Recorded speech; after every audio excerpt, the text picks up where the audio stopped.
सुकन। हाँ जी। अरे राम दुलारी कौन है? जी मैं। चलो अंदर आओ।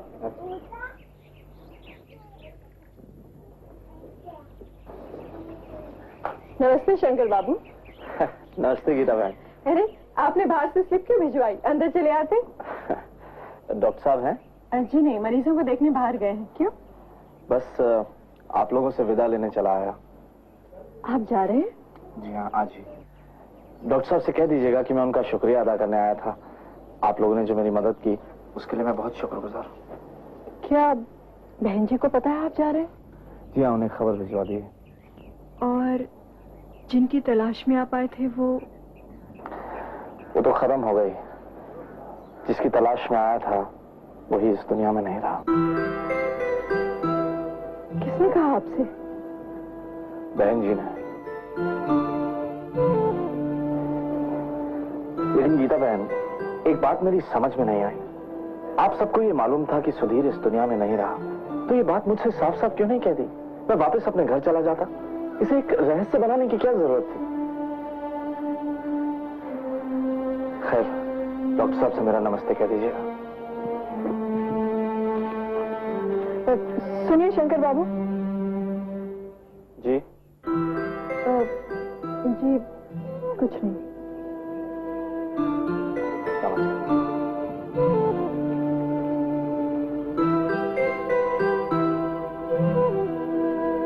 बहन जी ने ऐसा क्यों कहा?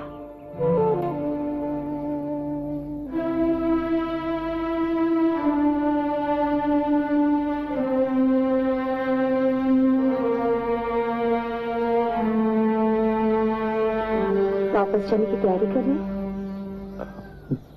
जी, जिसके लिए यहाँ आया था उसकी तलाश तो खत्म हो गई। नहीं आता तो अच्छा रहता। कम से कम मन में ये भ्रम तो रहता कि सुधीर जहां भी है अच्छा है।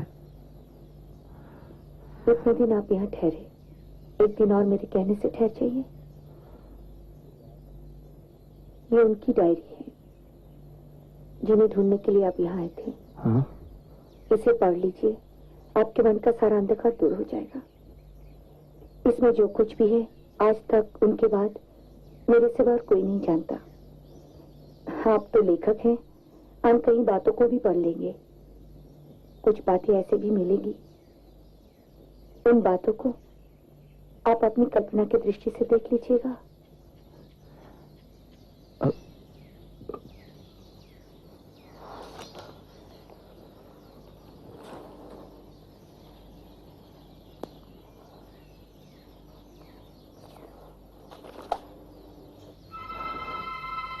गोपीनाथ मंदिर के पास बैठ के ये डायरी लिख रहा हूं।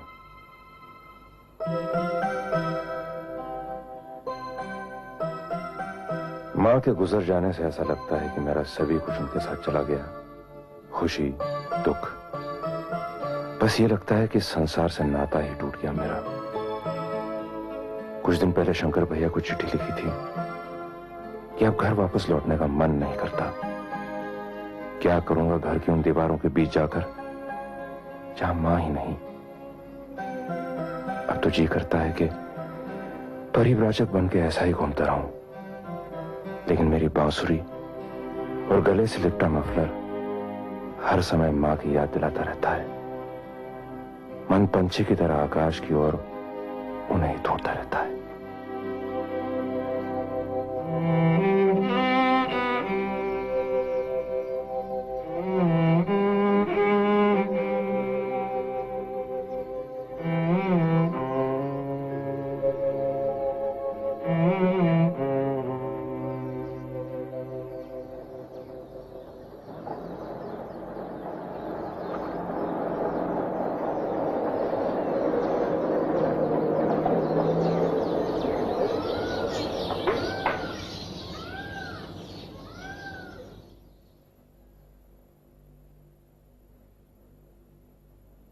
अरे तुम अचानक इस वक्त?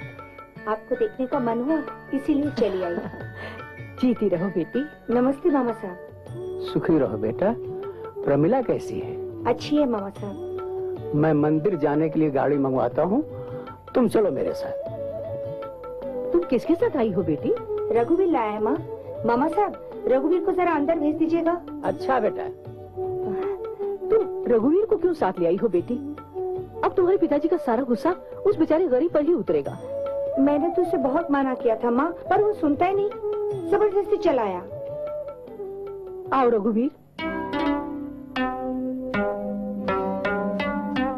जीते रहो। राजा साहब का गुस्सा तो तुम जानते ही हो, फिर जानबूझकर क्यों आफत मोल लेते हो?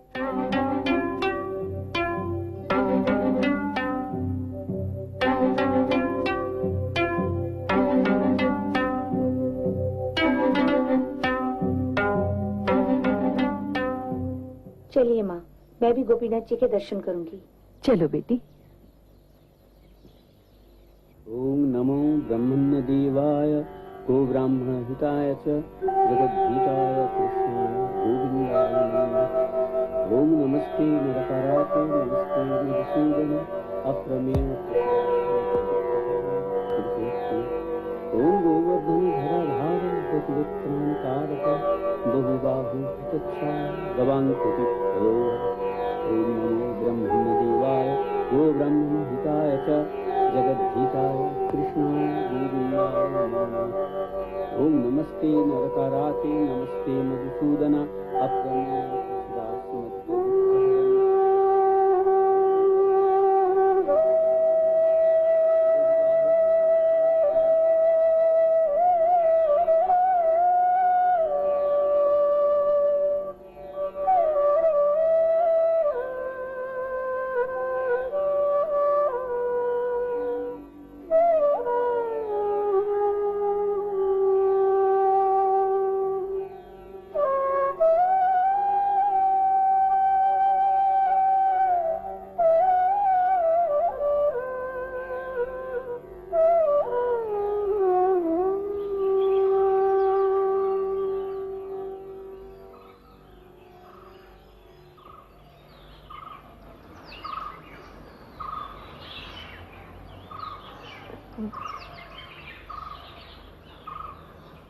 जानती हो उर्मिला, इतने दिनों के बाद अब मुझ पर गोपीनाथ की कृपा हुई है।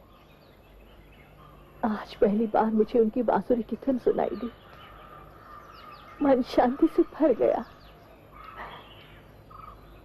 अच्छा बेटी, चलो। आप चलिए, मैं जरा घूम फिर कर आती हूँ। देर मत करना, जल्दी आ जाना। जी माँ।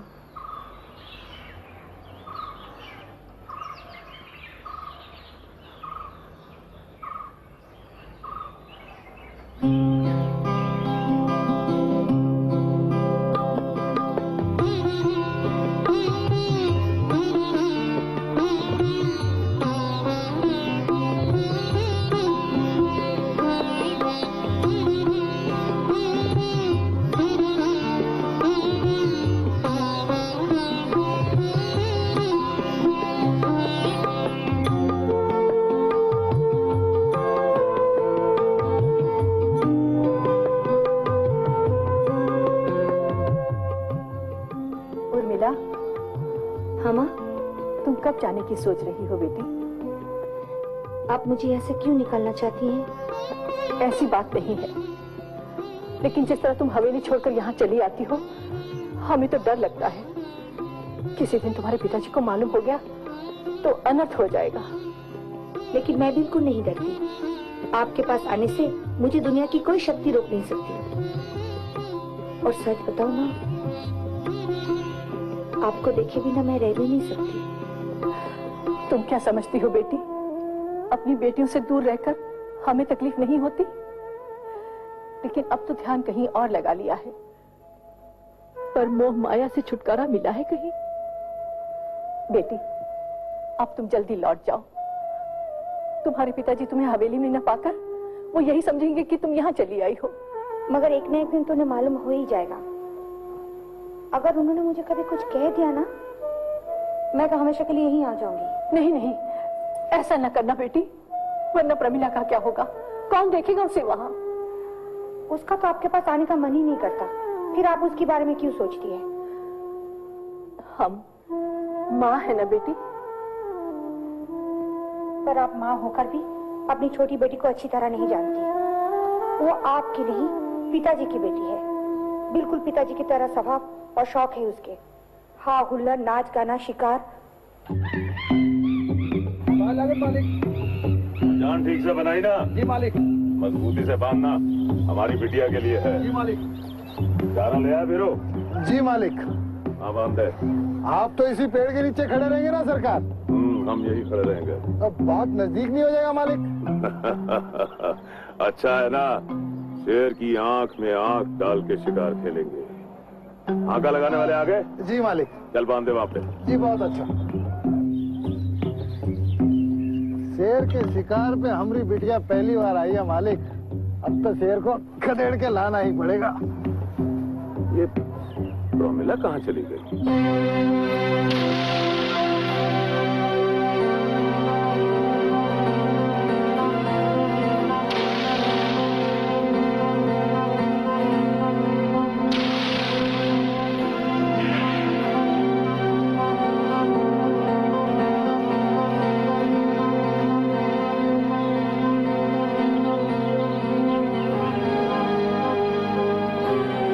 बेटी आई पिताजी।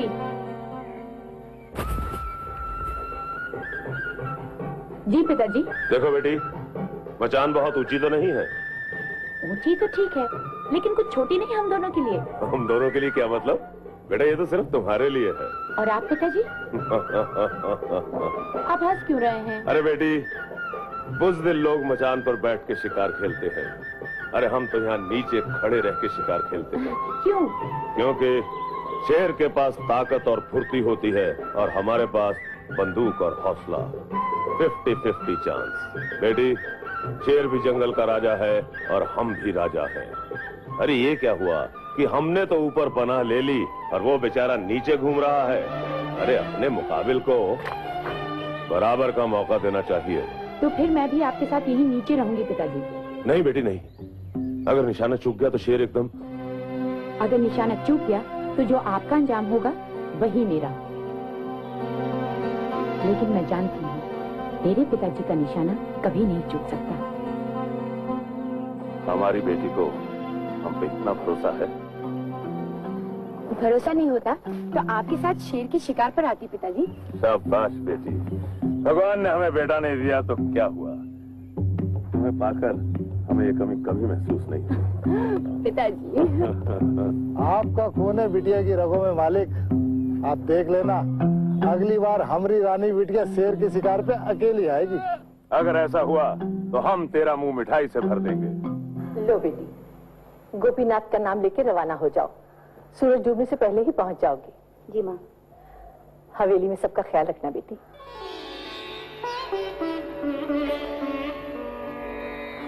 जी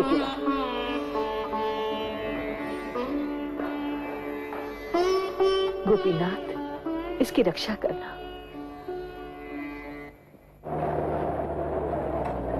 रघुवीर, जरा गाड़ी रोको यहाँ।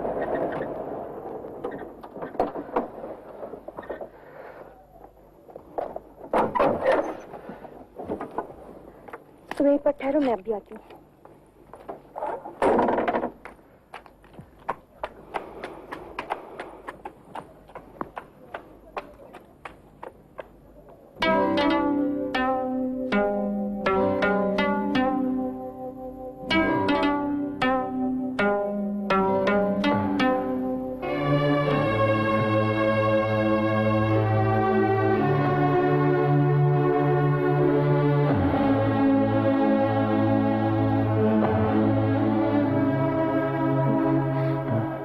क्या हुआ आपको?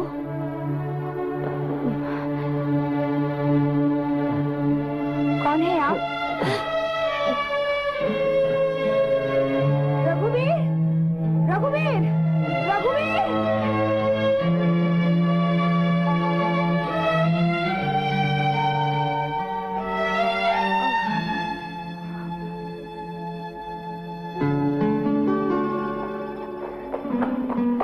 रघुवीर, इनको जल्दी उठाकर रानी मंजिल में ले चलो।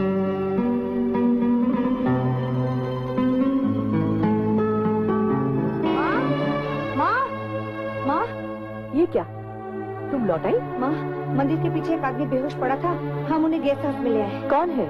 परदेसी लगता है। नाम पता तो जब होश में आएंगे तभी बताएंगे। इस डायरी में नाम पता कुछ लिखा नहीं है, सिर्फ किसी शंकर भैया का नाम लिखा है।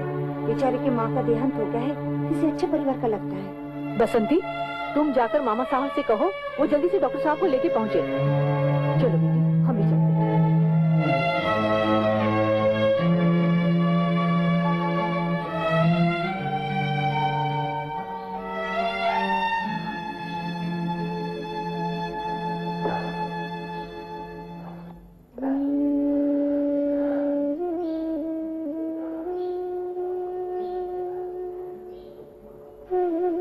अब कैसा लग रहा है बेटा? मैं कहाँ हूँ? तुम रानी मंजिल में हो। रानी मंजिल? हाँ। होश आ गया? हाँ, डॉक्टर साहब ने कहा है कोई डरने की बात नहीं है।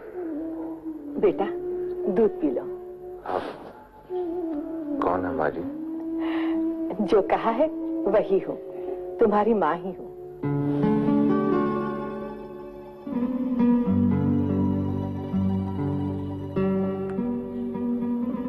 हमें मालूम है तुम्हारी आंखों में आंसू क्यों आ गए, लेकिन बेटा, माँ कभी नहीं मरती। वो हमेशा जिंदा रहती है अपने बच्चों के दिलों में। मामा साहब, उर्मिला वापस हवेली चली गई? हाँ, वो जाना तो नहीं चाहती थी, मैंने जबरदस्ती भेज दिया। अभी तक तो वो पहुंच भी गई होगी। बहुत अच्छा किया। लो बेटा।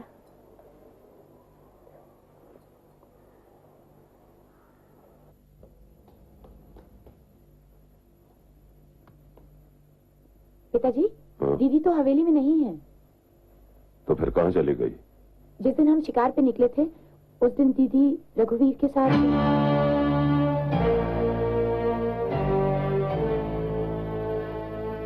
तो फिर इसका मतलब है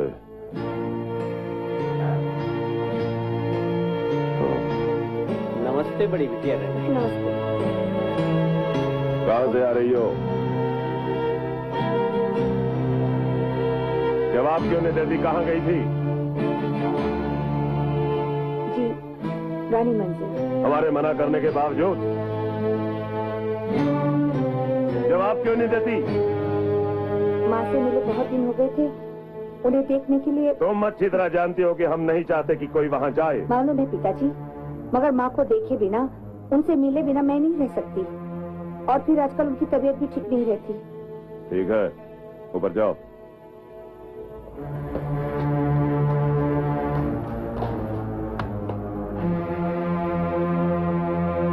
कोई है?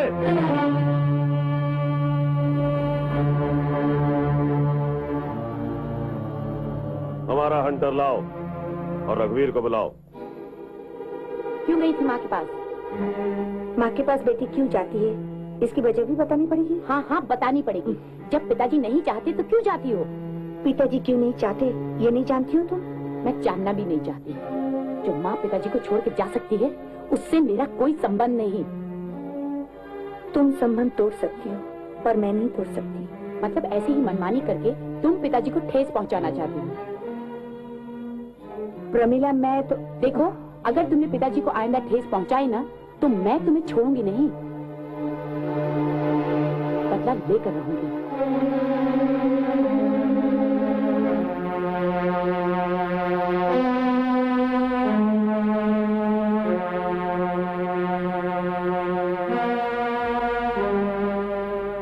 कमीज उतार।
ये क्या कर रही हो? रानी मंजिल जा रही हूँ। तो तुमने निश्चय कर लिया है कि तुम इस हवेली को उजाड़ के रहोगी? यह मेरा दम घुटता है। दम घुटता है सिर्फ इसलिए कि पिताजी ने एक ना हुक्म मानने वाले नौकर को सजा दी है, और तुम उस मामूली नौकर की हिमायत में घर छोड़ के जा रही हो। रंगा, तुम तो पढ़ी लिखी हो, इस युग की लड़की हो। किसी इंसान को जानवर की तरह हंटर मारने को तुम सिर्फ सजा देती हो? अगर ये सजा है तो अत्याचार क्या है, अन्याय क्या है? पिताजी ने जो किया उस पे आलोचना करने वाली तुम कौन हो? उनके गुण और उनके दोष देखने से पहले तुम ये क्यों भूल जाती हो कि वो एक राजा हैं? आज के जमाने में किसी इंसान को गुलाम बनाकर उसके ऊपर कोरे बरसाने का अधिकार किसी को नहीं है। अधिकार है दीदी, अधिकार है। खुद भगवान ने इनको राजा बनाकर इस धरती पे जन्म दिया है। वो कल भी राजा थे, आज भी राजा हैं और कल भी राजा रहेंगे। तुमसे तो बहस करना बेकार है। दीदी, एक बात याद रखना, भले पिताजी तुम्हें क्षमा कर दे, मैं तुम्हें कभी क्षमा नहीं करूंगी।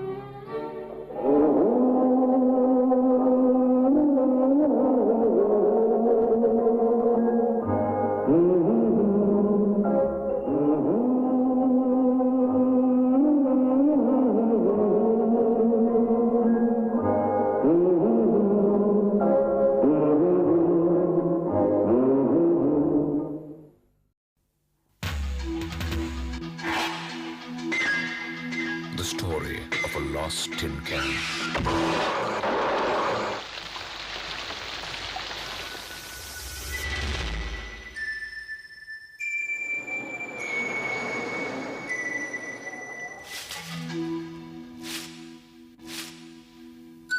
The power of tin plate. Safe, weatherproof, bacteria-proof, insect-proof, time-proof.